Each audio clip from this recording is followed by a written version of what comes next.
Bueno, ahí está, best effort.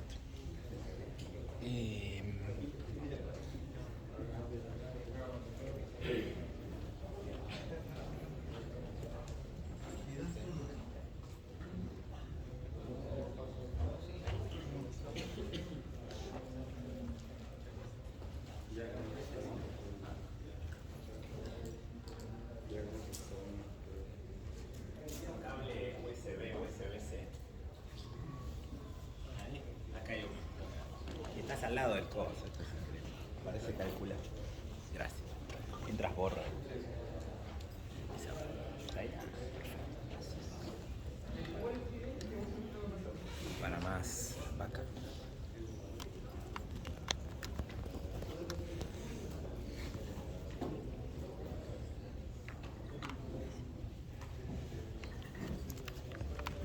Ahora te voy a poner.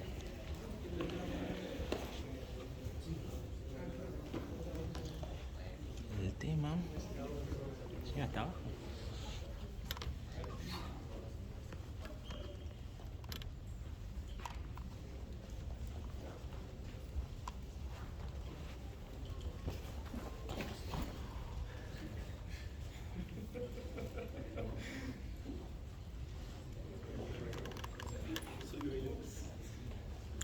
Bueno, ahí vamos.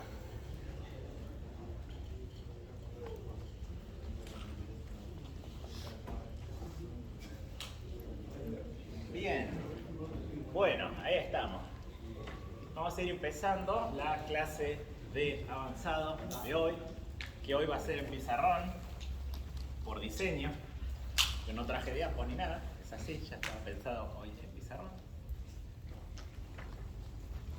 Otro que sé que va a dar la clase en pizarrón es Marcos, esto que la de Marcos Colodni, que creo que es el jueves o el viernes, me parece. Marcos nunca usa pizarrón, así que yo, perdón, al revés, no usa diapos, ya solo pizarrón. Hay otra de pizarrón.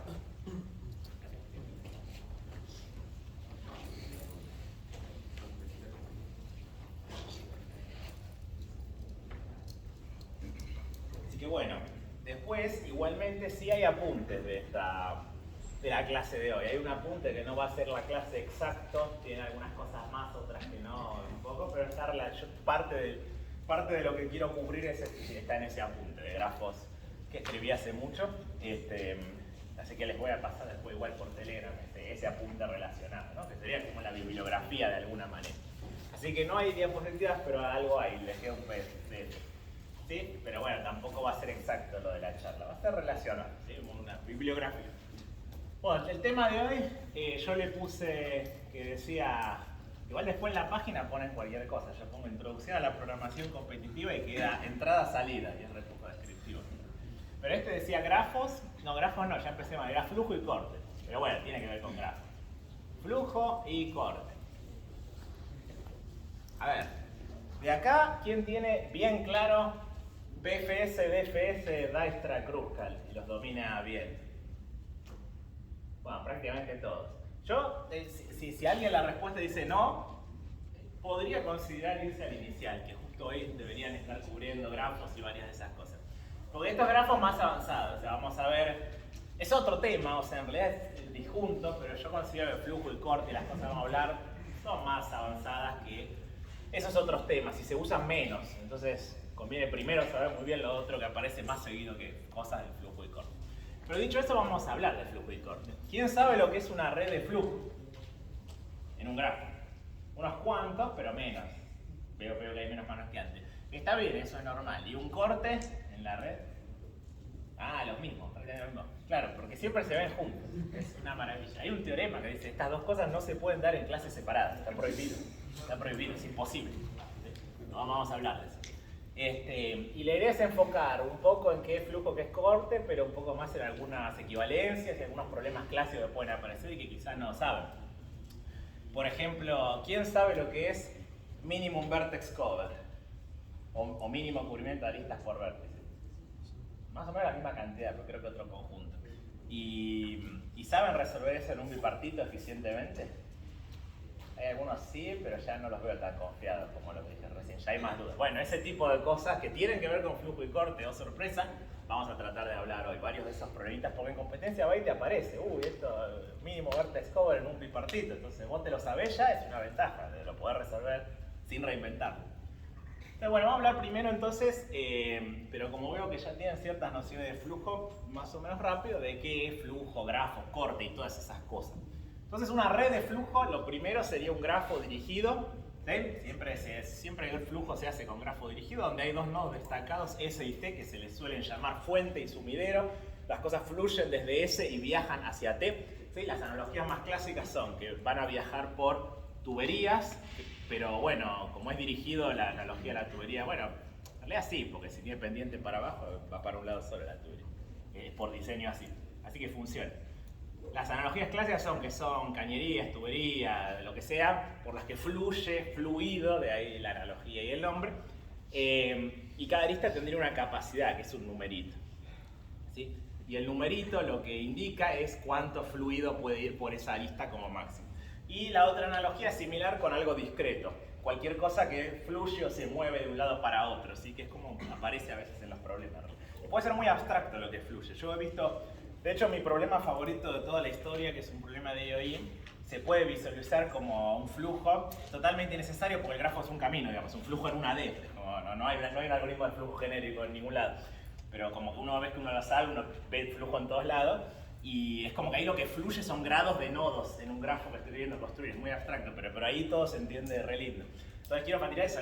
Cualquier cosa que yo tenga en lugares como fichitas y van a viajar conservándose o al menos de manera controlada, ¿no? Justamente en una red de flujo todo va a salir de S y va a terminar en T. Entonces el único lugar, si lo pienso, que puede producir cosas es S, y el único lugar que puede destruirlas y absorberlas si se van es T. ¿Sí? De hecho hay una versión que yo no me voy a enfocar hoy, salvo, sí, no me voy a enfocar porque no creo que tenga tiempo, pero que es el problema de la circulación. Hay una versión de flujo donde se lleva al extremo y se considera nada nunca se crea ni se destruye, todo fluye, entonces se agrega una arista de T a S y eso es como que lo hace volver, ¿sí? Si lo piensan como una pila, como si fuera un circuito eléctrico, bueno, la pila uno piensa tiene un positivo y un negativo y las cosas aparecen en el positivo y viajan al negativo, pero en realidad por dentro de la pila vuelven, ¿no? Y ahí cierra el circuito. Esto sería lo mismo, es la analogía. Pero bueno, estoy dando ideas en el aire, pero todavía aprovechando que vi que un poco de flujo ya varios tienen ideas. Pero, ¿qué sería? Esto es una red de flujo, así de sencillo. Un grafo con capacidades, un grafo dirigido con las aristas capacidades, que lo que va a modelar es que hay cosas que viajan de S a T. Esa va a ser la gracia. Eso va a ser un flujo. Un flujo va a ser cosas moviéndose y viajando, y solo pueden salir de S, pueden viajar, ¿sí? Y tienen que terminar en T. Pero matemáticamente no lo veo así, sino que, o sea, tiene que ser algo más concreto, un flujo. Y un flujo lo que es asignar a cada uno de estos nodos, a cada una de estas aristas, un número entre 0 y la capacidad, que es cuánto viaja por ahí. O sea, de hecho el flujo más trivial de construir es todos ceros, que siempre es un flujo válido. Es decir, no hay nada fluyendo en ningún lado. Eso, bueno, es válido. ¿Sí? No viola ninguna regla, pero fluye 0. ¿Sí? Nada viaja. Un flujo en concreto, cada flujo es a cada arista ponerle un número, ¿sí? O sea, matemáticamente uno puede pensar que cada flujo en concreto es una función que manda el conjunto de... esto era una E. Que manda el conjunto de aristas E en R. ¿Sí? O sea, le pone un número... Esto es un flujo. Cada flujo es una función que a cada arista le asigna un número. Y tiene que cumplir las dos restricciones del flujo clave, que son que respete las capacidades. Eso es muy sencillo, que en cada arista la cantidad que manda esté entre 0 y la capacidad. Si se sale de ahí, viola la restricción. Y la otra es la conservación de flujo. Le voy a pedir que en cada nodo lo que entra sea igual a lo que sale. ¿Sí? O sea, si acá pongo flujo 2, por ejemplo, esto ya es un flujo inválido, porque ¿qué pasa? Este nodo está entrando 2 y por acá entra 0, ¿sí? Pero no sale nada, entonces se acumulan 2 acá. Si lo pienso en analogía con camiones, por ejemplo, lo que fluyen son camiones, Del nodo S salieron 2 camiones que quedaron acá y ahí quedaron varados y están ahí, pero no deberían estar ahí. El único lugar que puede producir camiones es ese y el único que puede recibirlos y que lleguen ahí es T. En el medio no tiene que pasar. Si entra se tiene que ir. Es solo circulación por un ratito. ¿Está bien? Transitorio, digamos. Entonces cada nodo tiene que tener ese balance, que lo que entra es igual a lo que sale. ¿Sí? Cualquier asignación de números que cumpla esas dos cosas es un flujo válido. Entonces esto, no sé, se podría arreglar si digo, bueno, salen estos dos. Y lo puedo hacer más interesante. Puedo meter 1, 1 acá y acá 3. Entonces fíjense que ahí es como que acumula de alguna manera el flujo o convergen dos cosas, que lo puede hacer el flujo. Por acá llegan 2, por acá llega 1 de alguna manera y acá ya son 3 los que viajan por ahí. ¿Sí? Bueno, esto todavía es inválido, pero lo puedo arreglar diciendo que por acá va 1, por acá va 2, por acá va 2. Ahí me queda un flujo totalmente válido, por ejemplo. ¿Sí? ¿Se entiende esto más o menos? Esto es el problema, la definición, que es un flujo. Para que sea válido tiene que cumplir esas dos cosas. Fíjense que hay dos nodos especiales, S y T, que son los únicos que no respetan la conservación de flujo. Los únicos donde no es igual lo que entra y lo que sale son S y T. En todo lo demás sí es igual.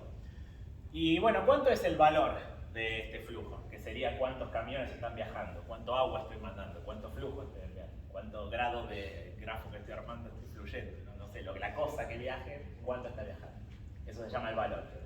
3 hicieron por allá así que sí, es correcta. ¿Cómo me doy cuenta? Que salen 3, bueno, hay distintas formas. Una muy fácil es mirar lo que sale de S. ¿Sí? Siempre lo que salga de S va a ser el flujo. ¿Sí? Lo que salga de S, pero ojo que tampoco es tan fácil en sentido neto, ¿no? Porque en rigor, si bien muchos algoritmos no los construyen porque no sirven para nada, es válido en la definición y podría tener sentido en algún problema, tal vez, tener un flujo de este estilo, que por acá manda 2, y acá digamos que manda 1 y acá manda 1. Y hay como acá hay un camión que cicla y no sé para qué está ese camión ahí dando vueltas, pero esto es válido, cumple todas las definiciones de Joy. Y acá el flujo sigue siendo 3. Pero si yo cuento lo que sale de ese, sale 4. ¿Sí? No puede ver lo que llega a T y listo. Pero tiene el mismo problema, ¿no? Puedo tener un ciclo acá. O sea, en los dos casos es lo mismo. Igual sí, esa observación, a eso quería llegar, está buena, es otra cosa para ver. Ese número no es casualidad que coincida con lo que entra a T. Siempre va a dar lo mismo esto, lo que sale de S y lo que entra a T siempre van a coincidir, pero tiene que ser en neto, ¿no? O sea, acá están saliendo 3 netos de S, porque salen 4, 2 por acá, pero entra 1 de vuelta. Entonces, si te mando 4 pero vuelve 1, netos se fueron 3. ¿Se entiende esa idea? Siempre en flujos como que termina importando en casi todos los algoritmos, los problemas de lugares, el neto de cuando fluye. ¿Sí? Si sale y entra es como si no hubiera fluido, digamos. Y eso es una propiedad general, en realidad, que en algunos programas sirve de tener en cuenta. Cualquier flujo que exista en la vida, en cualquier algoritmo que mande X para allá y X para acá, lo puedo cancelar y mandar 0, digamos, y vuelve a dar un flujo válido con exactamente igual valor en todos lados. ¿Sí? Porque como que es local esa propiedad del flujo. ¿Sí? Si yo tengo algo circulando y le digo, deja de circular, ¿qué estás haciendo? Se vuelve a ser un flujo válido y no cambia el valor. Porque no puede de repente por un camión que deje de hacer ciclos, que ahora lleguen más cosas a T o salgan más de S. Si lo único que hice es a alguien que daba vueltas, pedirle que... Es como que en algún sentido, claro, en la analogía de los camiones quizá no es tan buena eso, porque es medio raro. O sea, un camión que da vueltas es lo mismo que un camión que no existe. Que en la analogía no queda tan claro. Pero lo que significaría es, bueno, ese camión no sirve para nada, porque solo está dando vueltas, al flujo no le cambia nada, borrarlo es lo mismo. O sea, da otro flujo, pero que tiene los mismos valores. Porque en neto ese camión es como que en todos lados entra y sale. Entonces, no hace nada en los valores netos. ¿Se entienden las ideas más o menos? Ok. Entonces, ¿qué problema les parece de ser más interesante? ¿Calcular cuánto es el máximo valor de flujo que puedo mandar o el mínimo valor de flujo que puedo mandar? El mínimo es muy fácil. Interesante. El mínimo porque es más fácil, entonces es más interesante. No, al revés, los problemas difíciles son los interesantes. El mínimo flujo, claro, con esta definición siempre es 0. Pongo todas las está en 0, mando 0 y menos no puedo mandar porque negativos, como yo los dije, no está permitido. ¿Sí?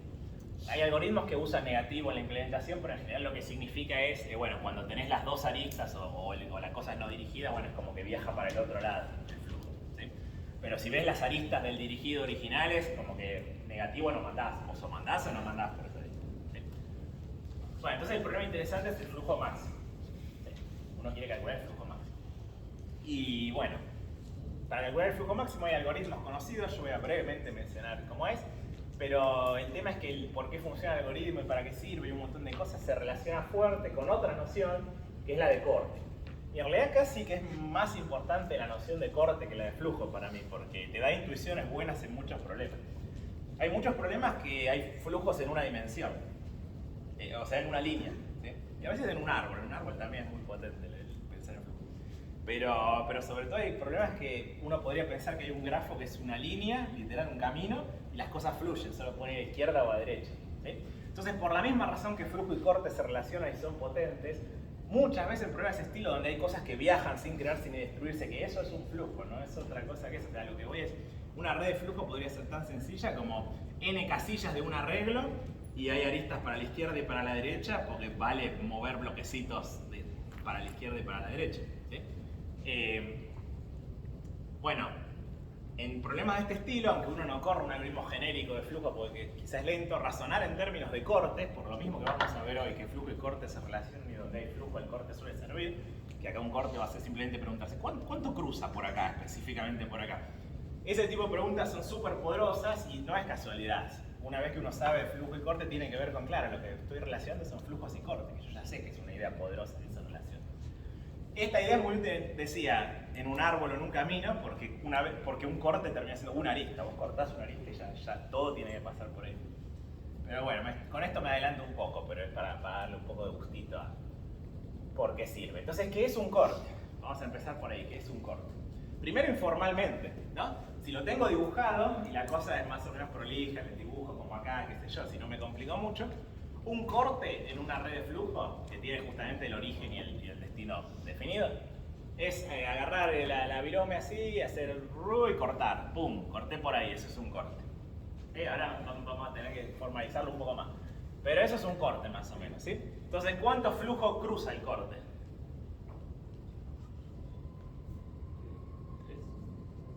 3, ¿no? ¿Por dónde está cruzando? Hay solo 2 aristas a las que le pegué. Por acá no cruza nada. O sea, si me imagino esto es una frontera entre países y te voy a poner una oficina de migración o algo y ver cuánto entra, cuánto sale, controlar. Hay 2 lugares por donde le pegué a algo por donde se puede viajar y hay 3 saliendo y acá no hay nada saliendo. Bueno, neto fluyen 3, evidentemente, ¿sí? Esta es la idea de corte principalmente, ¿sí? Es bastante intuitivo. Y acá ya se ve con este ejemplo como que generalizando una idea muy potente general, que es que el valor de un flujo lo puedo calcular mirando cualquier corte arbitrario y viendo cuánto cruza, ¿sí? Todos los cortes, justamente al separar, si yo me fijo cuánto cruza, hay como un bolsano ahí de, bueno, que siempre viene esta misma idea del flujo, son cosas que se mueven y no se crean ni se destruyen. Si sale de acá, viaja, no se crea ni se destruye y termina acá, en algún momento cruzó, porque no existe la teletransportación, digo, ¿sí? Entonces, si miro las aristas que el corte corta, es el nombre, que más específicamente son aquellas que tienen, bueno, ahí depende, ahora vamos a ver 2 definiciones de corte, pero en el dibujo, las que van de este lado para allá, si miro esas aristas y veo cuánto me cruza, ¿sí? Eso va a ser el valor del flujo, ¿no? Bueno, más o menos, como siempre, ojo que ese es neto, ¿sí? Porque otra vez lo mismo, puedo tener una cosa como esto. Si yo hubiera mirado este corte, que ya lo hicimos, pues simplemente ahora sé que era un corte lo que estaba mirando, fíjense que el valor de mi flujo es 2 más 2 menos 1, porque si controlo la frontera hay 2 que van para allá, 2 que van para allá y 1 que volvió. Entonces neto la cantidad que migra hacia allá es 3, no es 4. ¿Se entiende eso? Siempre es lo que se va menos lo que vuelve el neto, ¿sí? Y esto es una propiedad general, o sea, eso es interesante. Todos los cortes, que son muchos, hay una cantidad exponencial de cortes acá, ni siquiera lo definí, pero se ve intuitivamente que sea cual sea la definición, si es más o menos cortar, hay exponencial forma de cortar en un grafo grande. Entonces, todas ellas, cuando yo analizo cuánto cruza yendo y le resto lo que vuelve, todas van a dar el mismo valor, exacto, necesariamente. Se ve más o menos intuitivamente, ¿no? Porque como es lo que sale de acá y viaja y en los nodos intermedios, si lo sumo, lo que entra es igual a lo que sale, tiene que ser sí o sí el imbalance, que siempre es mismo, es lo que sale de acá y va a terminar llegando allá, no importa dónde esté ese corte. Entonces la forma en que antes vimos de calcular el valor del flujo, en realidad era mirar específicamente este corte, que siempre existe, que es poner S de un lado y todo lo demás del otro, y el corte opuesto, digamos, máximo, que sería poner T de aquel lado y todo lo demás de este lado. Entonces eso nos da la definición 1 de corte. Yo voy a dar dos definiciones de corte. Que a falta de un mejor nombre le voy a llamar corte 1 y corte 2. ¿Por qué? Porque es bueno conocer las dos y saber que con las dos vale el teorema Maxwell-Mikal y sirven las dos para razonar. Según el problema es más útil uno o la otra. Entonces está bueno. A veces uno ve una sola, no sabe que existe la otra y se lo pierde. ¿Sí? La definición número 1 de corte quizás es más parecida a lo que dice en el pizarrón. Un corte es una partición de los nodos en dos conjuntos, S mayúscula, T mayúscula, el del otro, digamos.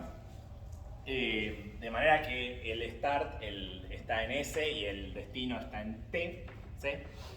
Y los nodos están particionados en dos. O sea, la única libertad que tengo ahí es para cada nodo que no sea S y T, elegir si va a la izquierda o a la derecha. O sea, visto así, esa sería el corte 1, por decir, el corte vértices, qué sé yo. Entre comillas voy a poner como un recordatorio, lo que hay es 2 a la n-2 cortes posibles ahí, porque lo único que tengo que hacer es para cada nodo elegir si va a la izquierda o a la derecha, dos opciones. ¿Sí? Y S va sí o sí a la izquierda y T va sí o sí a la derecha, ¿no? En el sentido de este U.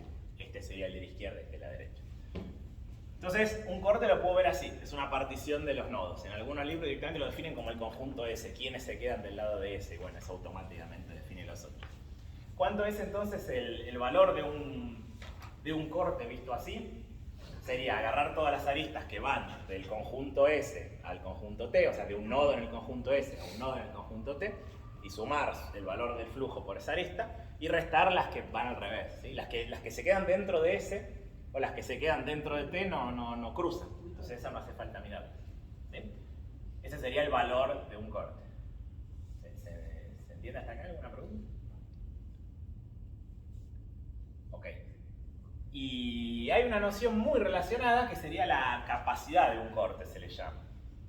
Vamos a alterar este grafo para fines de mi ejemplo, para mirar, no sé, 3 de capacidad, vamos a ponerle esto. Para mirar este corte del medio. ¿Sí? Si yo miro este corte, que ahora cruza estas 3 aristas, imagínense que no hubieran visto nada del resto del grafo. Entonces, como que hay fuego fugar, ¿no? Así no se ve nada y solo se ve esta parte del medio.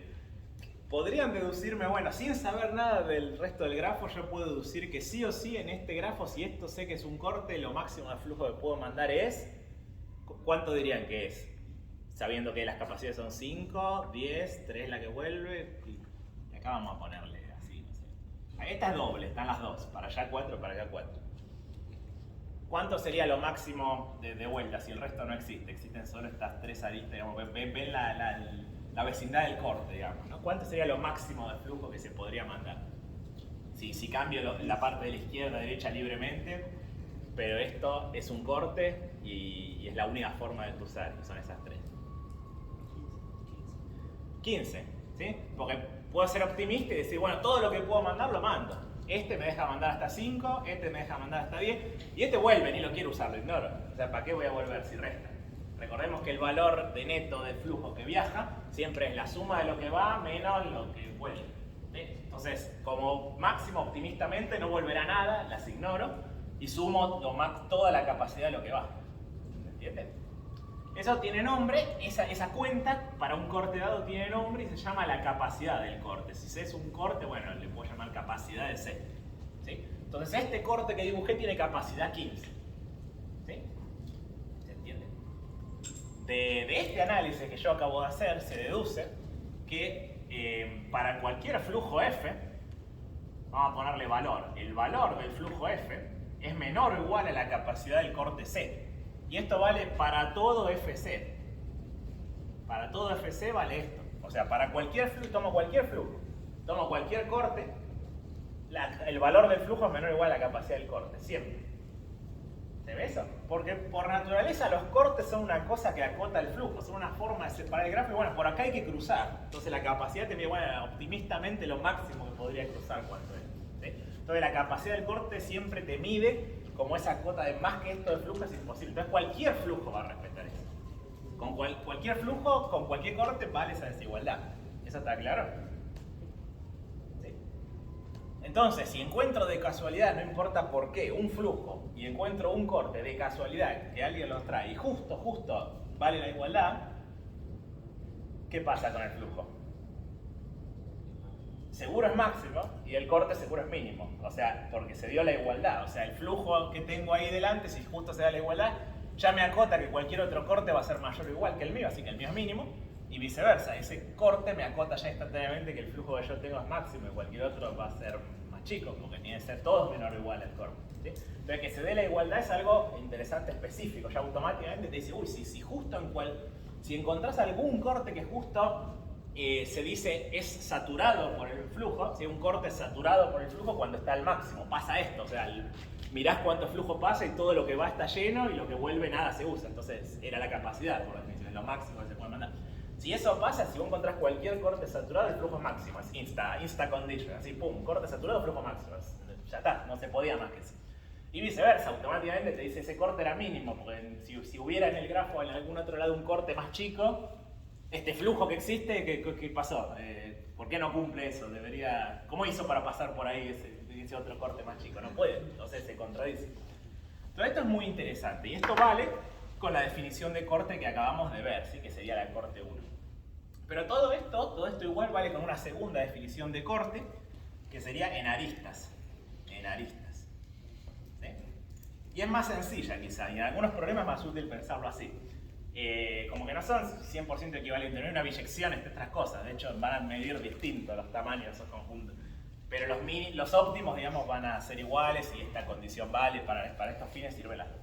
La segunda definición de corte que es útil, la quiero mencionar, es más simple de enunciar y en problemas puede aparecer quizá más naturalmente. Un corte es una elección de aristas que si la borrás ya no hay camino de S a T.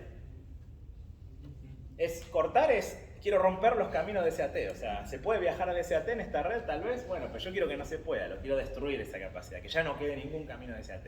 Entonces tengo que elegir un conjunto de aristas ahora para destruir, ¿sí? Y que ya no haya camino. Y bueno, la capacidad del corte en ese caso sería simplemente la suma de las capacidades de las aristas que elegí, mucho más sencillo que en el caso de vértices. ¿Sí? Entonces, de vuelta es interesante la pregunta, ¿cuánto será un corte mínimo? Si yo quiero romper con lo menos posible, ¿cuánto será? ¿Sí? Se ve que no es igual a la otra noción, pero hay varios parecidos. Fíjense que en este ejemplo, por ejemplo, si yo digo, bueno, corto esta arista, pum, la destruyo, y corto esta de acá, esas dos, eso sería un corte válido, porque me imaginan un poco, pero las borro, y ya no hay camino de SAT. O sea, es como que está esta arista que podría intentar, pero está al revés, no puedo avanzar. Entonces esas dos sí. Con esta definición también, cortar todas las aristas siempre funciona, ¿no? O sea, va a ser un corte de capacidad muy alta, no me sirve, pero cortar todas las aristas con esta segunda definición existe como corte que siempre cumple y bueno, sería el corte máximo, digamos, pero bueno, no es muy interesante. Entonces con las dos nociones lo que me interesa preguntarme es el corte mínimo y el flujo máximo, ¿no? Básicamente.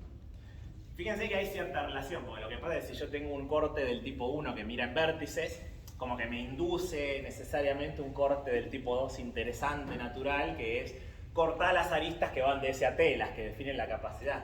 Pues si cortás esa, por cómo automáticamente va a ser un corte tipo 2, no puede quedar camino. Porque si quedara un camino, mirás cómo viaja y en algún momento salta de S a T y ahí había una arista que no cortaste que te acabo de decir que tenías que cortar. Entonces, seguro si vos tenés un corte de tipo 1 que dice estos vértices de este lado, aquellos vértices del otro lado, como al marcar esto, bueno, corta las aristas que van para allá, naturalmente. Y ahí sería como el asociado del tipo 2. Pero vuelta, no hay una biyección, porque el corte que es rompo todas las aristas del tipo 2, como que no se asocia naturalmente a ninguno tipo 1. De alguna manera de estos hay más, digamos. ¿Sí? Esto como que ya filtra los interesantes. Pero en realidad tampoco, porque si el grafo no tiene aristas, al revés, de estos hay más. ¿Sí? O sea que depende un poco. Si es bipartito, capaz hay una biyección, ¿no? Si es bipartito, conexo, no sé, puede ser. No me atrevo a asegurarlo, tengo que pensar eso. Puede ser. No lo sé. Pero de cualquier manera no importa tanto eso como que para los dos, digamos, el caso interesante es el mínimo y va a coincidir. ¿Sí? Porque va a coincidir con el flujo máximo. O ese es el teorema interesante. El flujo máximo y el corte mínimo siempre coinciden. O sea, cuando busco Fmax, no cualquier flujo, sino un máximo, su valor coincide siempre es igual, o sea, se da esta igualdad con la capacidad de lo que necesariamente es el corte mínimo. O sea, nunca pueden quedar como separados. ¿Sí? Siempre existe algún flujo que satura algún corte. Y eso ya basta para que ese flujo sea máximo y ese corte sea mínimo. ¿Alguna pregunta hasta acá?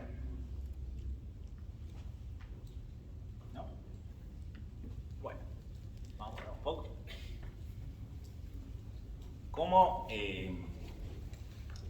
bueno, fíjense que en un grafo de este estilo, que antes lo mencioné, con cualquiera de las dos nociones, la rayita vertical se mapea un corte naturalmente y son muy simples los cortes en un grafo que es tipo un camino, ¿sí? Por lo menos, bueno, hay más, pero los cortes más interesantes son simplemente agarrar, porque son los más chicos en algún sentido, ¿no? Justamente, si corto arista de más, no sirve. Son básicamente elegir un par de consecutivos y cortar ahí, ¿sí? En la noción con vértices sería, bueno, todos estos vértices de un lado, aquellos del otro, y eso está cortando la arista que va, digamos. Y con corte de arista es más directo, bueno, corta esta arista, ¿no? Casi inmediato. ¿Qué significa? En muchos problemas no hago un algoritmo de flujo, pero razonar así, de, bueno, hay cosas que viajan izquierda a derecha, a ver, ¿cuánto tiene que pasar por acá? Porque eso es un corte, es preguntarse cuánto va, cuánto viene por acá. Es muy concreto, y si el grafo fuera un árbol, como que pasa lo mismo, cualquier arista corta, porque es la propiedad que tiene un árbol, todo es puente, digamos, ¿no? Entonces, es una noción que suele ser útil en problemas donde las cosas se mueven, y no es casualidad, viene de esto, de que estás mirando flujo y corte en un grafo muy específico y siempre se relacionan fuerte flujo y corte, entonces no es casualidad que aparezca esa relación. Bien. En los detalles del algoritmo de calcular flujo no me voy a meter porque hay muchos, uno lo suele copy-pastear de una implementación eficiente. Está el DINITS, que es súper eficiente, bárbaro en la práctica, usen ese. Lo encuentran en general escrito como DINIX, si lo buscan para copiar, que nace de un error de escribirlo mal y quedó para siempre. La persona se llamaba DINITS, digamos. Como que si buscan el autor del algoritmo de DINIX, es DINITS con T, entonces es raro, es como, ¿por qué se llama así? Bueno, sale de un copy-paste, pero medio que quedó. No, un copy-paste no, un typo. Ese es muy eficiente, ese es el recomendado, pero por ahí es más difícil de entender. Lo importante que sí tienen todos los algoritmos de flujo es la idea de red residual. ¿Sí? Eso está bueno entenderlo porque sirve para las demostraciones y hay problemas donde hace falta retocar la red residual. Entonces, brevemente, sin ir a demasiado detalle, ¿qué es la red residual? ¿Ya saben todos lo que es la red residual de un grafo? ¿Quién no sabe lo que es la red residual de una red de flujo? Pero sí sabía lo que era flujo. Esa combinación no debe existir, ¿no? Eran los que antes dijeron que no había pista. Bueno, no, es una idea que hay que hacer un clic de una idea loca y después ya está. Pero no es tan difícil, básicamente. 2, 3, 1, 4, 2, algo así. ¿Estará bien lo que estoy haciendo? Voy a poner uno acá, creo que eso me va a hacer. Ahí va. Uno podría pensar un algoritmo de flujo que empieza a mandar greedy. Y mando, en el sentido de agarro un camino de SAT y mando por ahí y vemos qué pasa. ¿Sí? O sea, de entrada están todos en cero si no digo nada. Entonces digo, bueno, voy a mandar por acá, greedy, pum. Entonces, 1, 1, 1. ¿Sí? Bueno, y ahora trato de mandar más. Y... uy, no puedo. Acá esta arista es imposible de usar, ya está a tope. No puedo empujar más. Y si trato de viajar por acá, esta también está a tope y esta está al revés. Así que me trabé, flujo máximo 1. ¿Sí? ¿Está bien esto? ¿Será el más 1 el flujo máximo de esta red? Bueno, varios dicen que no, lo habrán visto por un gran poder de intuición de rápidamente hacer ejemplos de no, porque haces así, mejor. Pero bueno, ¿cómo? ¿No? Uno tendría que poder darse cuenta. Aquí un algoritmo sistemático. Yo corrí el DINIX en la cabeza, claro. Acá lo que capaz uno puede ver rápido es, mira, por arriba hay lugar y por abajo hay lugar. Manda dos, manda uno por arriba y uno por abajo. ¿Sí? Y de hecho... sí, creo que 2 es el máximo. Pero bueno, esa sería una solución fácil. Mando uno por arriba, mando uno por abajo. Y el del medio, ¿por qué te complicaste con el del medio? No lo tenías que usar. ¿Sí? ¿Está bien? Esto funciona, uno por arriba, uno por abajo. ¿Es máximo este flujo? Sí, a ver, ¿quién me demuestra este flujo máximo? Bien, me gustó allá el gesto. Este gesto es hermoso. Así, hay que cortar así. Este corte está saturado por ese flujo, ¿listo? Eso es suficiente. O sea, este es un corte de capacidad 2, es saturado, manda al máximo, en la que vuelve, bueno, era pesimista, no se usa, listo. Esto demuestra que no se puede mejorar ese flujo. Perfecto. Bueno, pero ¿cómo llegamos a este flujo? No, este lo está usando, 1. ¿Cómo llegamos a este flujo? A partir de el que yo propuse inicialmente, que era así, y acá todavía no había mandado. ¿Sí? Como que de alguna manera el problema es que esta arista me tengo que arrepentir. Tengo que decir, no fue buena idea mandar un camión para allá. ¿Sabes qué? Hice mal la logística, ese camión se tendría que haber quedado acá. No te lo tendría que haber mandado. Pero bueno, si ya lo mandé, quiere decir que puede volver. ¿no? Porque así son los camiones, si van pueden volver, bueno, más o menos, pero supongamos, ¿no? Es una metáfora, como decía. Entonces, esa va a ser la idea de lo que se llama red residual. La red residual no es más que poner flechas que dicen por dónde todavía puedo empujar camiones y mover y hacer la logística para cambiar el flujo. Entonces tiene dos tipos de arista la red residual. Se define como una nueva red, digamos, donde la capacidad es la capacidad residual, es cuánto queda por mandar. Entonces esta arista, como ya está a tope, en la red residual ni aparece. O podría pensar que aparece con un 0, digamos. Pero es lo mismo si tiene capacidad 0 que si no estuviera. ¿Sí? Entonces por cada arista me fijo cuánto le queda. ¿Sí? A esta le queda 2, porque está mandando 0 y tenía capacidad 2. A esta le queda 1 de capacidad todavía, fíjense que tenía 2 pero mandó 1, podría mandar 1 más. Esta está a tope, esta tiene 4, ni se usó, y esta está a tope. Entonces, claro, el algoritmo goloso que uno pensaría es, bueno, fíjate dónde queda resto y tratar de hacer camino de SAT, y si lo encontrás mandá por ahí más y vas aumentando. Entonces acá no hay camino de SAT, pero se puede mejorar todavía, ¿no? Bueno, porque esta no es la red residual. A la red residual, además de estas aristas, se les agregan las aristas que van marcha atrás, las de arrepentirse. Las que dicen, no, ese camión está mal, que vuelva para la base porque no lo tenías que haber mandado por acá.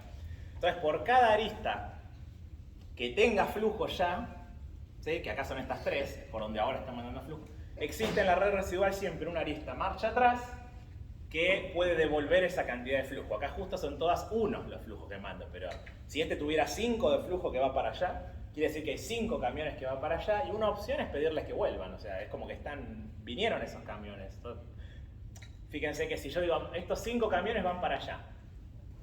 Y yo digo, bueno, no los mandes más. Cambia esto, hace la transformación y esto cambialo por 0. Ya no viajan los camiones. El neto de flujo entre esto y esto, el cambio, fue como si hubieran ido 5 para allá. O sea, es lo que decía antes, para flujo este 0 es indistinguible de fueron 5 y volvieron 5. ¿Sí? Entonces, si solo estás mirando los netos de diferencia, que es lo que mira la red residual, justamente tener esa capacidad de bajar acá cuánto mandás, lo podés pensar alternativamente como tengo esa capacidad de agregar hasta 5 para allá. ¿Sí? En realidad abajo lo que haces es cancelar los camiones, pero en el términos del flujo neto es lo mismo que si pudieras mandar 5 para allá. Entonces eso se lo toma literal la red residual y dice, bueno, puedo mandar 1 para allá porque es solamente arrepentirse de lo que ya mandé, puedo mandar 1 para allá, acá hay arista para los dos lados, justo miden 1 de vuelta. Si esto hubiera mandado 3 camiones, era 3 lo que puedo mandar de vuelta. Y acá puedo mandar esto. Y ahora sí apareció un camino de SAT, que es este.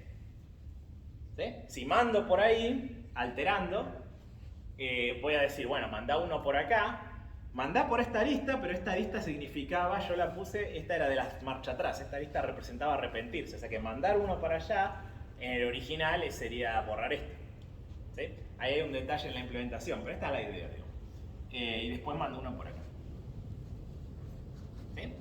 Bueno, y ahora sí, este algoritmo es correcto. Si yo agarro la red residual y todo el tiempo busco camino de aumento hasta que no haya más, lo que queda es un flujo máximo. O sea, si hay camino de aumento, evidentemente no es máximo, porque mandás por ahí y aumenta, ¿sí?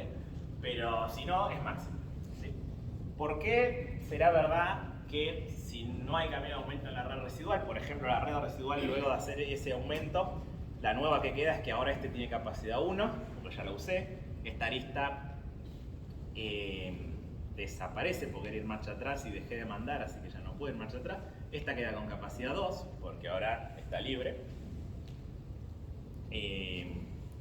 Esto sigue igual.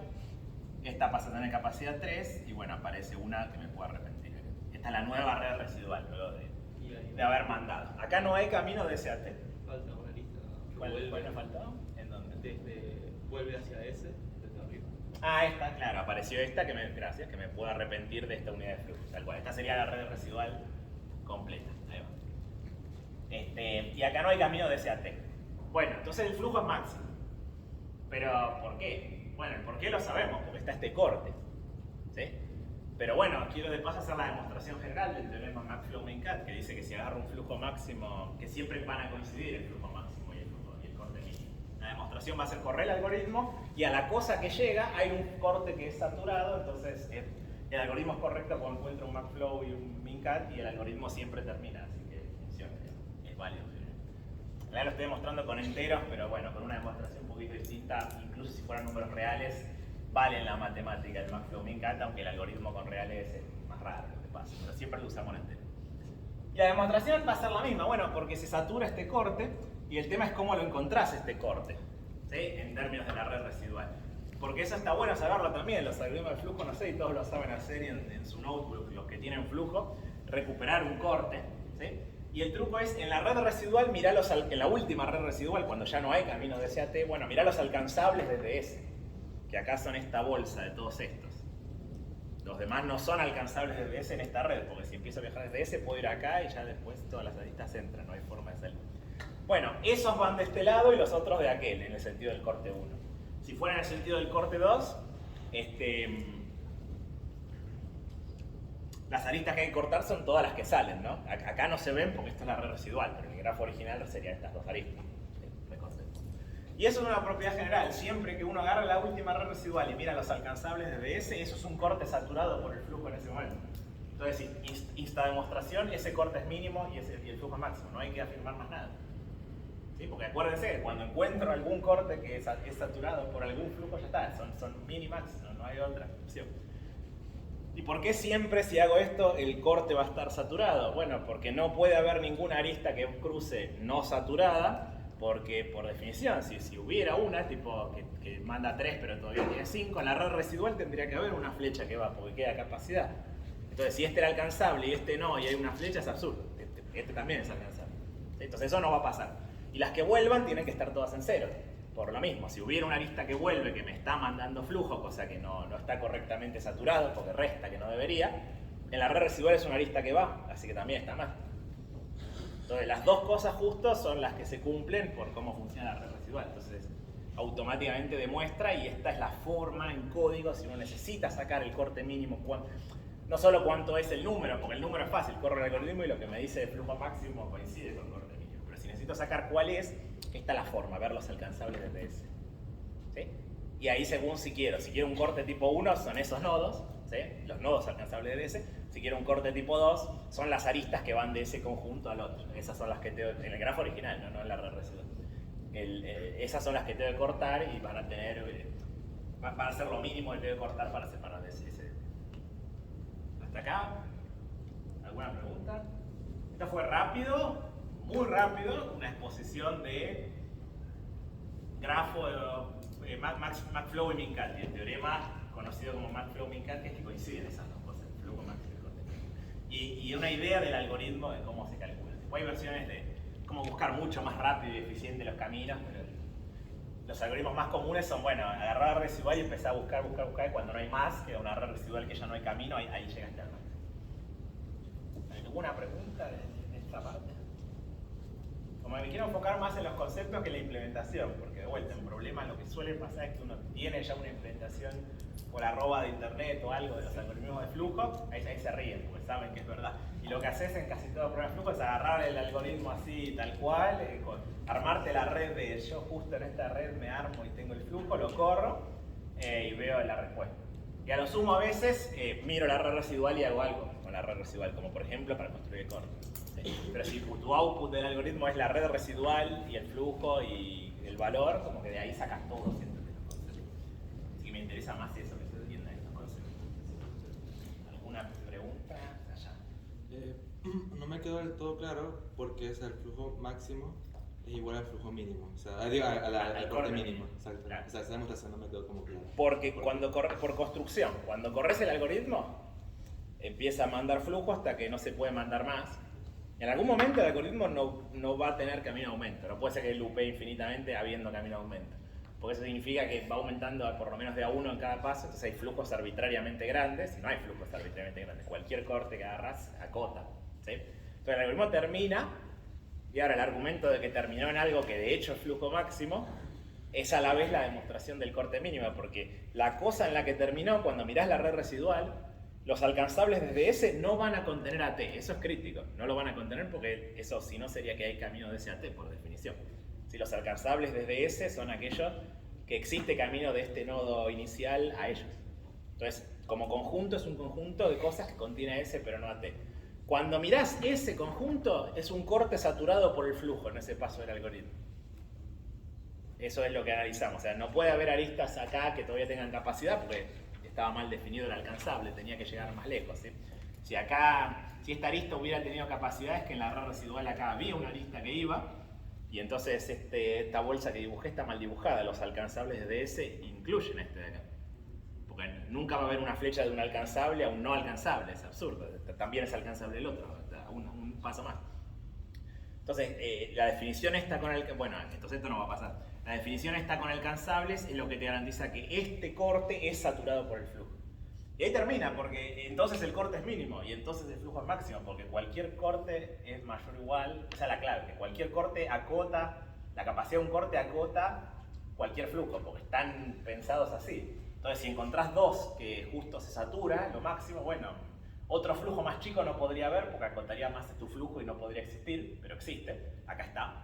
Y visto al revés lo mismo, otro flujo más grande no podría haber porque tendría que más que saturar este corte, y eso es imposible, el corte acá está, no puede pasar. ¿Sí? Es como que el menor o igual te da que si encontrás uno que se satura, listo. Entonces el algoritmo construye un ejemplo. Entonces, una vez que hay un ejemplo, es igual. Eso sería el porqué de la demostración. Esto está bueno, pues aparte del algoritmo, en este caso, para construir los dos a la vez. Y esta es la forma en que pasas de uno a otro. Bueno, y para lo que queda, querría dar un par de ejemplos de cómo se usa esto más interesantes o en cosas potentes.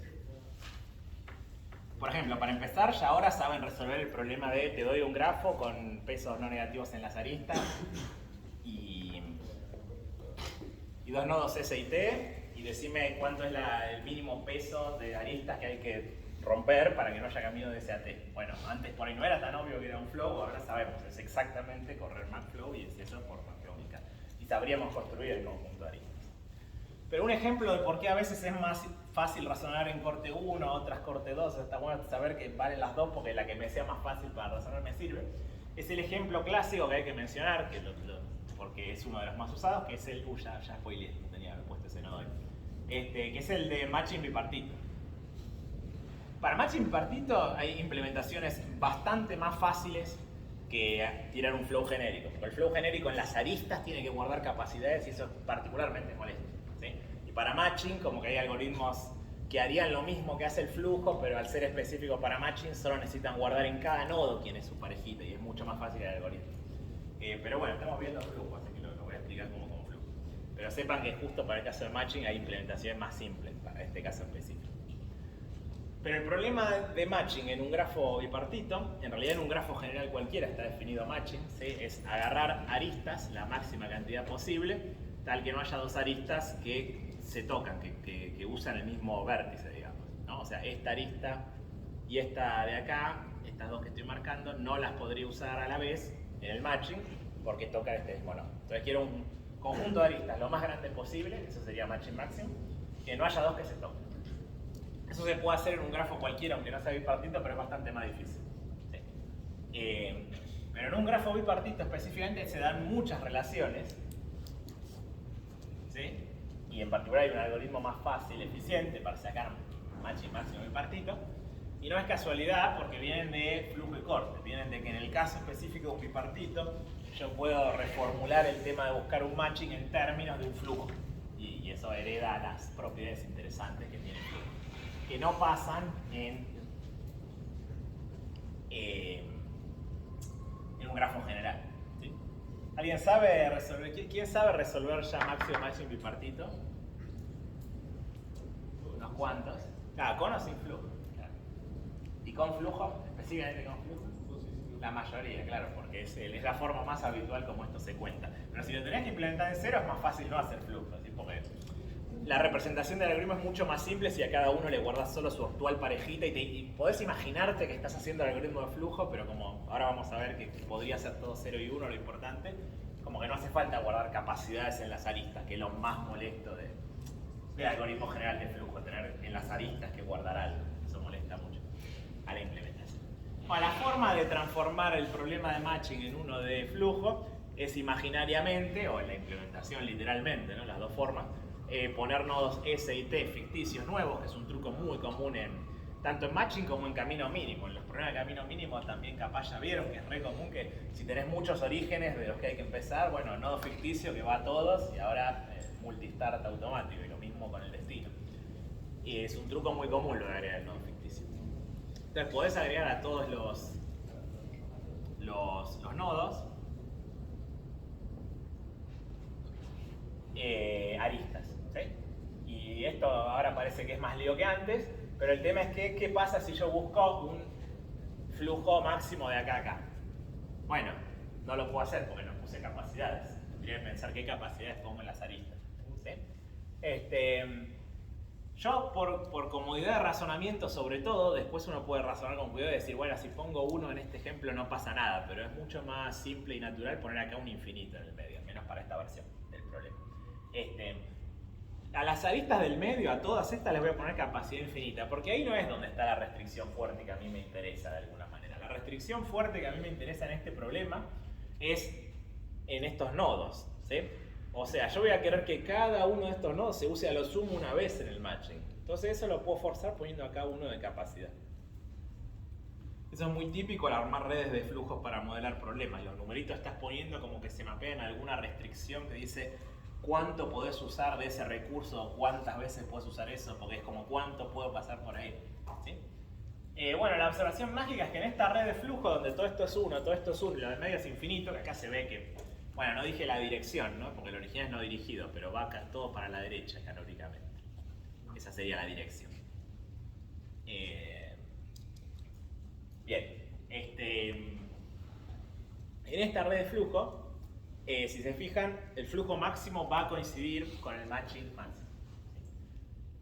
No es tan difícil de ver si uno lo piensa como justamente que un flujo es camioncitos que viajan de S a T. Bueno, cada camioncito en esta red que todo mira para la derecha, el viaje de un camioncito es 3 pasos obligado, porque todo viaja para la derecha acá, es 1, 2, 3. O sea que va a trazar, va a irse a algún nodo, va a cruzar por alguna arista del medio y va a llegar acá, ¿sí? Entonces, nunca 2 de esos viajes pueden caer en el mismo nodo, porque tendrían que irse por acá y la hay capacidad 1. ¿Sí? Y nunca 2 de esos viajes pueden ir al mismo nodo, porque lo mismo, tendrían que inmediatamente ir por esta arista y hay uno solo de capacidad. Entonces eso hace que, o sea, como cada uno de esos viajes de camioncito que hace tac, tac, tac, usa exactamente una arista del medio, bueno, como que están biyectados, o sea, cada posible viaje está determinado por la arista del medio, ¿sí? Pero no puedo usar 2 aristas, hacer esos 2 viajes en términos del flujo, si usan el mismo nodo a la izquierda, porque necesariamente tendrían que pasar 2 por acá y lo mismo a la derecha. Entonces ahí se ve más o menos que está bien modelado, el flujo está como biyectado cada flujo con cada matching. De hecho, en este caso sí hay una biyección. Haciendo eso que dije de mirar por dónde van los camiones, qué números pusimos, básicamente los unos del medio te dice cuál es el matching en este caso. Entonces simplemente corro flujo máximo a esta red y ya está, tengo la solución al problema del matching máximo. ¿Sí? Bueno, pero esto invita a pensar en el corte mínimo, porque cualquier problema que exista de flujo máximo automáticamente invita a pensar en corte mínimo, porque hay una igualdad entre 2 cosas interesantes. Fíjense que, ¿qué sería acá un corte mínimo? Bueno, y acá es donde este infinito es útil. Para mí, para esta demostración y este problema, porque estoy apuntando a demostrar un teorema conocido, pero no lo dije. Esto es más fácil para mí de razonar la demo del teorema si acá pongo infinito y listo. Porque ahora digo, bueno, vamos a mirar los cortes de aristas. Los que eran, quiero borrar aristas para que no se pueda de SAT, con costo mínimo. Bueno, en el medio puse infinitos, así que agarrar un infinito, este es un truco que va a ser, es muy potente, está bueno. Este mapeo mental de si a una arista le pones costo infinito, entonces para los cortes de cortar aristas está prohibido cortar. Es una forma de modelar, está prohibido cortar, darle capacidad infinita. No se puede cortar esa arista. Seguro, si dicho de otra manera, seguro que si la cortás no era el corte mínimo, pues mejor cortar todo esto antes de cortar el infinito. ¿Sí?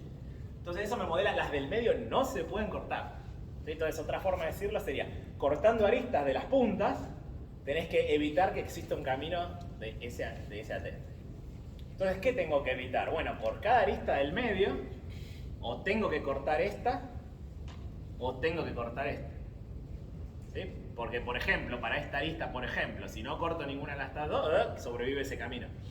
no es un corte de arista. ¿Se ve?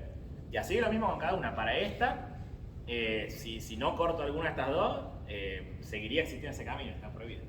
Y eso sí, solo sí. Si me aseguro que por cada arista del medio corto alguna de las dos, camino no va a existir, porque los únicos caminos acá que hay son de vuelta, tiki, tiki, tiki, entonces son para alguna arista del medio completar con esos dos.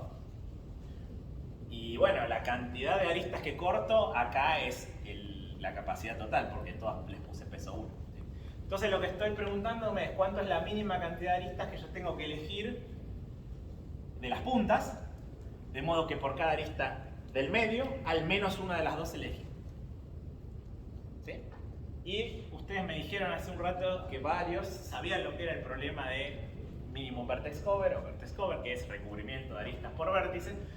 Si yo me imagino que es muy natural acá que cada una de estas aristas es o son una parejita unida con su vértice, o sea, cuando hablo de esta arista en realidad estoy hablando de ese vértice. Si yo me olvido de los nodos ficticios que agregué y razono en términos del bipartito original, yo lo que estoy eligiendo son nodos, ¿no? Es como que cortar esta arista significa elegir este nodo para cortarlo de alguna manera. Entonces lo que yo quiero es por cada arista del grafo original elegir uno de sus dos nodos para cortar y cortar la mínima cantidad posible.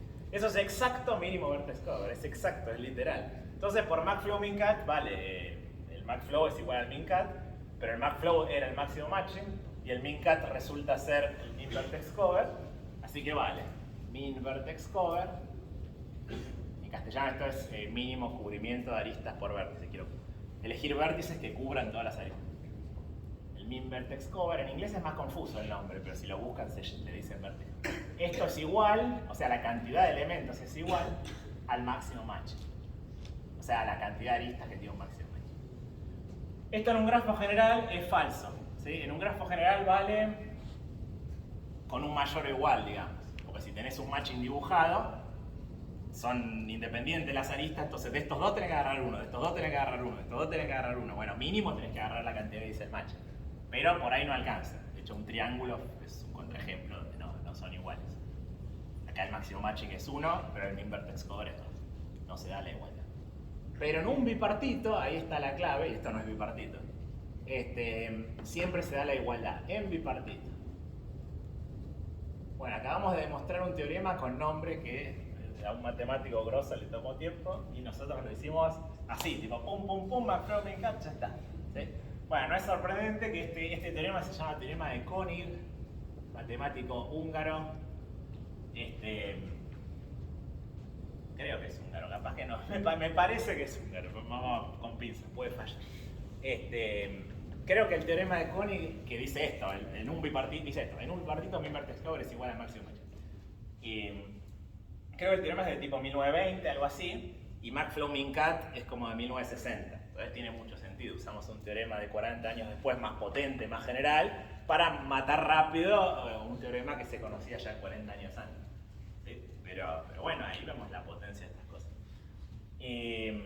Bueno, esto es útil en competencias porque aparece min vertex cover en bipartito como problema a resolver. Y el problema que tiene min vertex cover es que en un grafo general es NP-hard, que resumido quiere decir que es muy difícil y se cree que no existe algoritmo polinomial y nadie lo conoce. Es muy difícil el problema. Pero match flujo es una cosa polinomial, entonces en bipartito sí es fácil el problema. O sea, en bipartito sí hay algoritmo polinomial conocido, correrle el matching y da lo mismo. ¿Sí? La demo vimos que queda cortita, o sea, de vuelta, si tenés que reconstruir cuál es el min vertex cover, bueno, reconstruir cuáles son las aristas que tenés que cortar y son esas, en este modelo son esas, las que tenés que cortar te dicen los nodos. Acá, la razón por la que para mí es mucho más claro razonar con cortes de lo que es aristas y no de vértices es porque te quedan biyectados los cortes de aristas, en cuanto filtrás los que cortan el medio, que son ridículos, digamos, si sacás eso, los demás te quedan biyectados con los vertex covers que existen, digamos. Mientras que con los de vértices no es tan clara la biyección. Bueno, no es una biyección, pero el mínimo coincide, pero es como hay que argumentar más. Acá se ve clarito. ¿Se entiende ¿Alguna pregunta? Bueno, ¿y qué pasa si te piden el máximo conjunto independiente en un grafo bipartito? Que sería la máxima cantidad de nodos que podés agarrar, tal que no hay dos vecinos en lo que agarras. Ah, ese por ahí no lo conocían. Hay una relación universal en todos los grafos, esto sí vale en todos los grafos, entre vertex cover en general y independent set, conjunto independiente. Como que estos dos están relacionados, ¿sí? En cualquier grafo. ¿Qué pasa si yo te digo este conjunto es independiente? Estos 4 nodos en el grafo son independientes. Quiere decir que no hay aristas entre ellos. O sea que si lo dibujo esquemáticamente, acá están el resto de los nodos y todas las aristas viven por acá y cosas.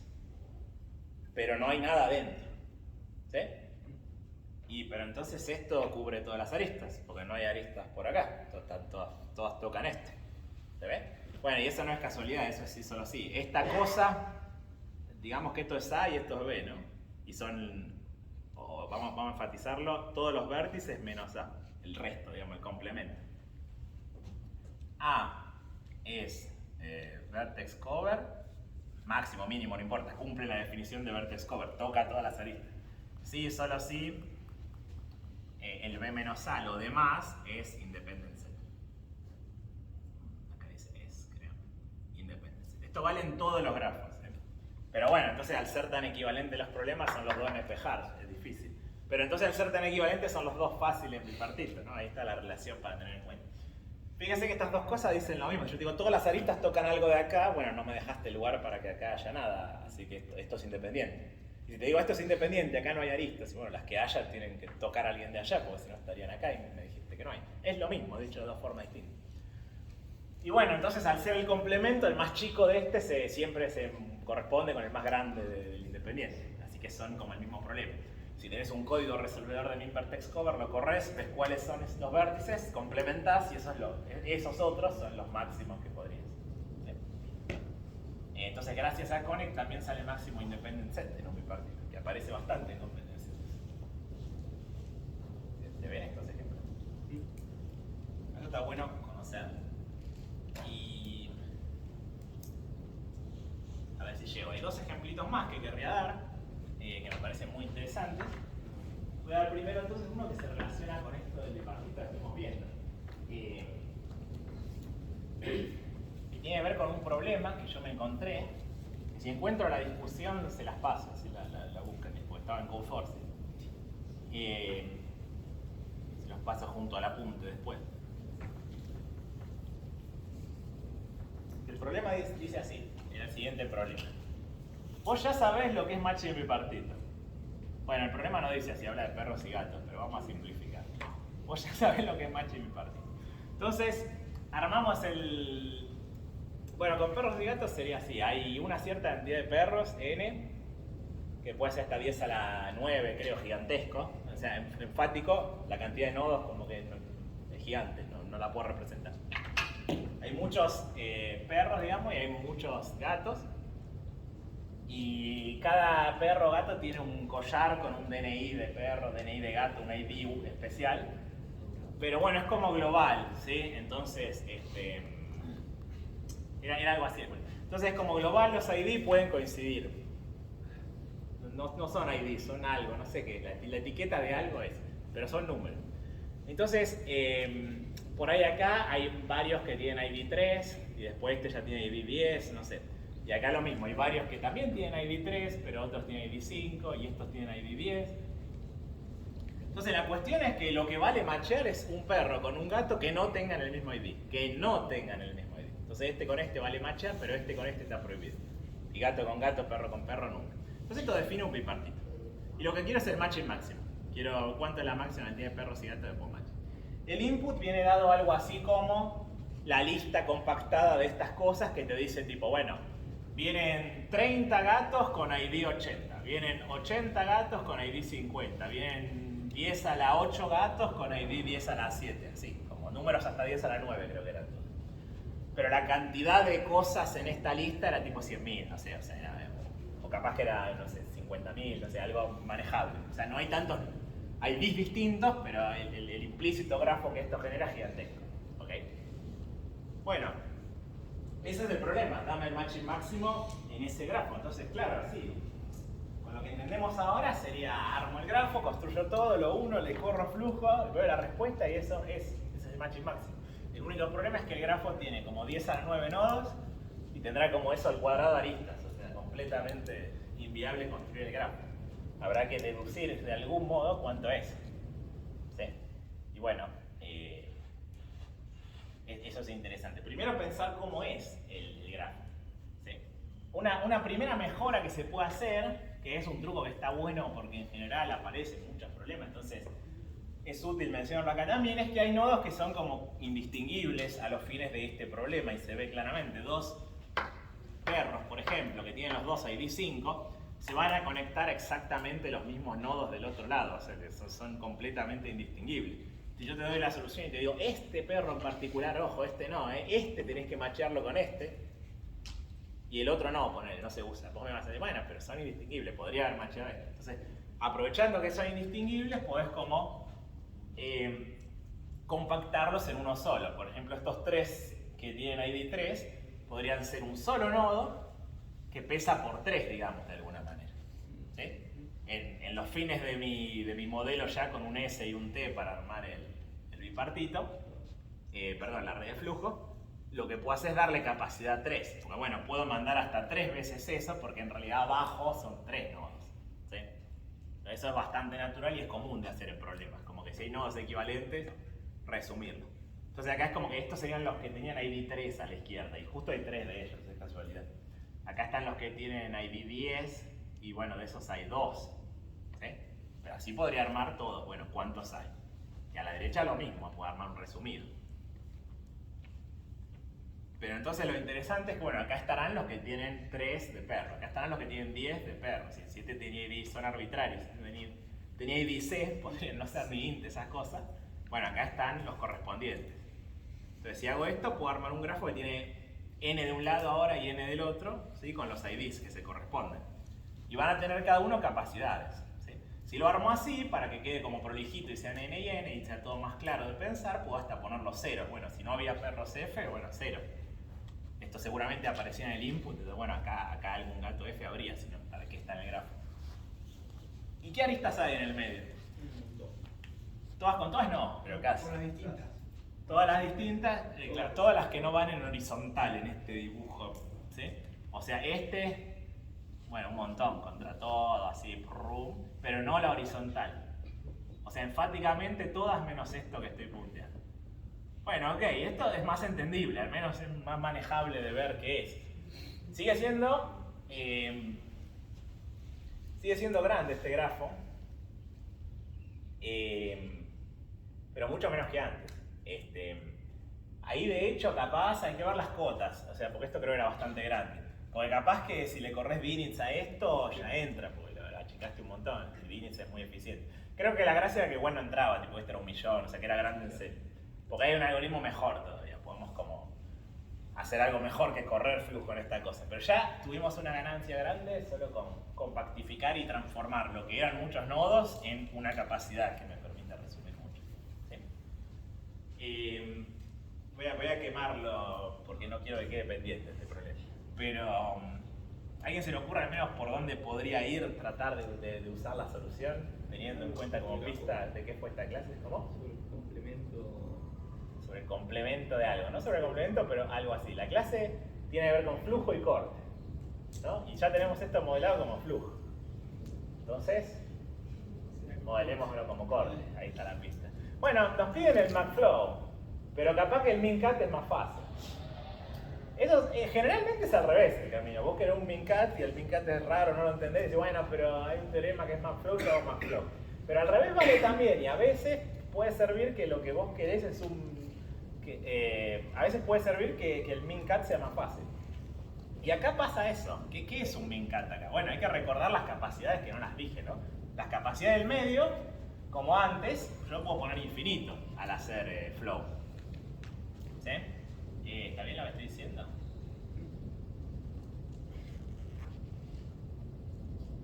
Sí, está bien, por lo mismo que antes, porque esto resume que se lo mando a 3 distintos en realidad y llega a algunos y bueno, no hay problema. De hecho ahora poner uno en las del medio estaría mal, porque es como que me dice, entre alguien de este tipo y alguien de este tipo, solo una vez la puedes usar, y eso ya no es verdad, la puedes usar, ya no hay restricción ahí, o sea, las que hagan falta mientras no te pase de las puntas. O sea que las del medio siguen siendo infinitos. Ahora sí, todas tienen una capacidad bien definida. En cada uno de estos es cuántos hay de ese tipo, digamos, no son números que hay. Bueno, entonces en definitiva tengo los infinitos del medio, números a la izquierda y números a la derecha, ¿no? Entonces te voy a pensar qué es un corte en esta red. Bueno, y es más fácil acá razonar de vuelta sobre los cortes tipo 1, porque esto de los infinitos me ayudan a saber, las del medio no se pueden cortar, son demasiado caras, no va a ser un corte mínimo, antes que eso corta todo lo de la izquierda. ¿Sí? Bueno, ¿qué es un corte mínimo acá? No tengo muchas opciones, porque hay demasiadas aristas. Si hay aristas por todos lados, bueno, no las terminé de dibujar, pero está esta, están todas con todas, salvo las horizontales. Las únicas que no están son las horizontales. Hay un montón de aristas que no podés borrar, están prohibido borrar eso, o sea, es terrible. Está casi todo conectado con todo, o sea, no es fácil cortar esto. Una opción es corto todo esto, trivial. Otra opción es corto todo esto, trivial. Pero bueno, ¿y los demás cortes cuáles son? No está fácil. ¿Cómo? ¿Cómo dijiste? 0 con 0, no entendía. Sí, elegís una a la izquierda y otra a la derecha. Una a la izquierda y una a la derecha, cualquiera con cualquiera. Si elegís uno de la izquierda, tenés que elegir todo lo de la derecha, salvo el de al lado. Claro, o sea, si elijo, si corto o si no corto, ¿qué sería elegir? Que no corto la arista. Meterlo al conjunto de ese. Claro, porque Si no bueno, cortar pero estoy razonando con aristas. como este razonamos con Pero sí, no pero sí, es lo cortar mismo. la arista. Acá no está tan descontrolado razonar con velocidad. No sé, me No parecía más cortar- claro. Ponle que no cortar la primera. Si no corto, claro, la primera, por ejemplo, si esta elijo no cortarla, Como ya, estás agregando tu nodo 3.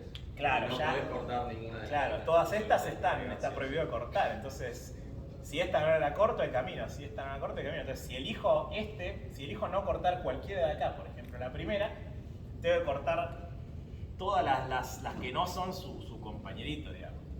Y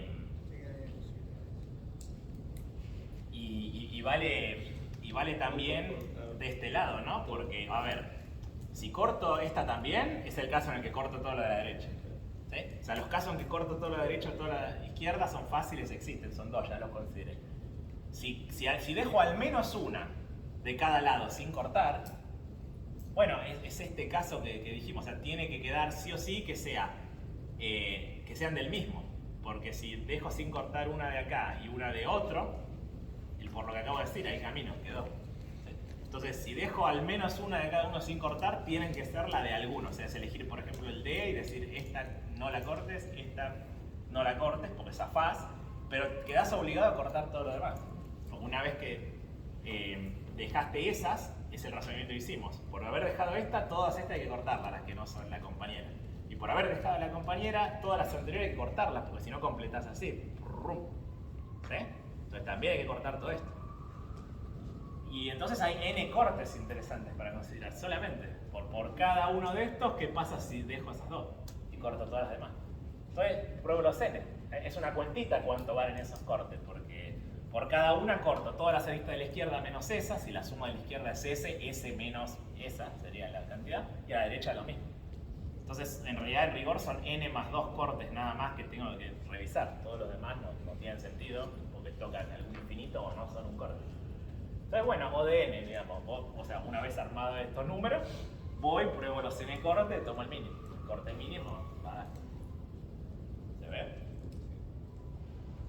Este programa me gustó bastante cuando lo vi, y es un ejemplo interesante de usarlo al revés. O sea, bueno, por ahí corte mínimo es más fácil. A ver si acá corte mínimo es más fácil.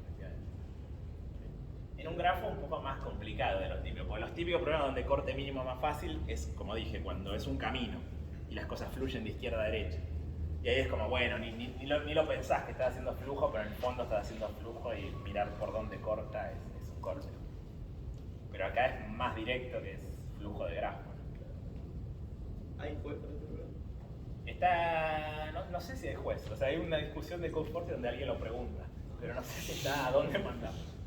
Les paso esa discusión. Porque aparte eso fue hace años y yo contesté en eso, así que ahí también está mi explicación de esto. ¿Alguna pregunta? No. Bueno, y les quiero dejar una última para cerrar. Idea, también para enfatizar el poder que tiene el corte, que se basa en esta idea de las aristas infinitas, ¿no? Y esto está bueno conocerlo, pues es un problema interesante. Imagínense el siguiente problema, porque esto es muy general. Pero bueno, vamos a plantearlo con algo más camuflado para que sea más divertido. Tenés así como muchas filas que vienen dadas con números, 10, 50, pero hay negativos también, menos 30, menos 20, 30, menos 50, no sé, todos números. ¿Sí? Y hay una implicancia mágica que si agarrás un número tenés que agarrar todos los de la derecha, por regla. ¿Sí? O sea, el objetivo va a ser agarrar números y que la suma sea lo más grande posible. Pero hay una regla que es que si agarras un número estás obligado a agarrar todos los de la derecha, de su misma fila, digamos, no son como independientes. Pero no son tan independientes, porque aparte de todo esto en la entrada vienen M flechas voladoras que son implicancias así, que se cruzan por donde se le da la gana, y ahí fue como que te complicó. Tipo, si agarras este hay que agarrar este, por regla. Entonces tenés todo este lío, ¿no? Y con todas esas reglas, lo que yo te pregunto es cuánto es el máximo de suma que vos podés conseguir. ¿Sí? Si fueran todos positivos, agarro todo, siempre conviene. Por eso hay negativos, porque las implicancias es como que empiezan a molestar, ¿no? De alguna manera. Bueno, ¿cómo resuelvo este problema? Este problema se puede resolver con mínimo corte. Spoiler. Este es un problema clásico de mínimo corte. ¿No? Es semiclásico, ¿no? No es hiperclásico como otros que vimos. Tampoco, pero es relativamente conocido. Y es un truco que no es tan obvio. Y para mí la forma de pensarlo es de vuelta este truco poderoso de las aristas infinito no se pueden cortar. Porque eso te deja modelar. O sea, si vos querés aristas que no se puedan cortar, de alguna manera, pero estás modelando algo con corte, peso infinito. Si vos tenés arista de peso infinito, es una forma de modelar. Esta arista no se puede romper, está siempre. ¿Sí? Es obligado, esta arista no se va a ir nunca. Entonces, claro, si tenés una arista que no se puede cortar, quiere decir que si la pones del lado de S a este nodo, quedás obligado automáticamente a poner del lado de ese el otro, porque si no hay una arista de infinito que estás cortando y es pésimo. Entonces, usando eso, se puede modelar este problema como corte mínimo. Va a haber que agregar aristas a todas las que ya hay acá más o menos a la vez. Pero piensen cómo modelar esto como un corte mínimo. ¿Sí? Una vez que uno lo tiene, bueno, arma la red de flujo y caja negra, le tiro de inits, corro, fijo el output, eso es la respuesta. ¿Sí? La clave va a ser que va a haber que clásico agregar un nodo S nuevo, un nodo T nuevo y hay que pensar qué flechas tirar. La clave de los de flujo. Pero bueno, les dejo ese para pensar con pista de por dónde va, ¿no? Con eso está más orientado. ¿Alguna pregunta? ¿Hay juez para este problema? ¿Cómo? ¿Hay juez para este problema? Este estaba, pero tendría que ver si lo encuentro. Este estaba literal en GoForce, o muy parecido. Pero debe estar en más lugares porque no es tan loco. La idea es más o menos.